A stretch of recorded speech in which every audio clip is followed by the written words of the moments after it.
KNN. waa isniin taariikhduna waa 28 bisha January sanadka 2019 waa maalinta 28aad ee sanadka 2019 waxaa sanadkan ka harsan 337 cisho dhacdooyinka maanta oo kale dunida ka dhacay waxaa kamid ah maanta oo kale sanadii 2008 qarax ka dhacay magaalada Kismaayo ayaa waxaa ku geeriyooday dhaqaatiir ajnabi ah oo u shaqeynaya hay'adda dhaqaatiirtan xuduud lahayn ee MSF labadaas dhaqtar waxay u kala dhasheen dalalka Kenya iyo Faransiiska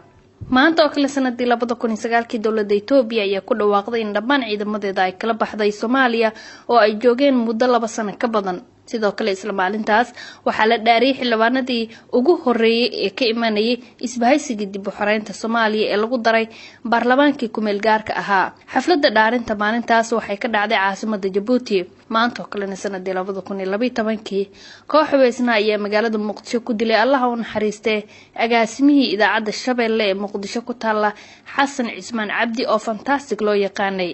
maanta oo kale sanadii 1757 boqorkii ugu horeeyay ee dalka Afghanistan Ahmed Shah ayaa qabsaday caasimadda dalka Hindiya ee Delhi maanta oo kale sanadii 1915 markab dagaal oo Jarmalku lahaa ayaa weerar ku qaaday markab Mareykanku lahaa oo qamadi u waday dalka Ingiriiska maanta oo kale sanadii 1939 ciidamada Japan ayaa qabsaday magaalada labaad ee Shiinaha ugu weyn ee Shanghai waxaana magaalada la geliyay xaalad degdeg ah ugu dambeyn maanta oo kale sanadii 1970 diyaaradaha dagaalka Yuhuudda ayaa weerar ku qaaday caasimadda dalka Masar ee Qaahira xubintii maanta oo kale maxaa ka dhacay caalamka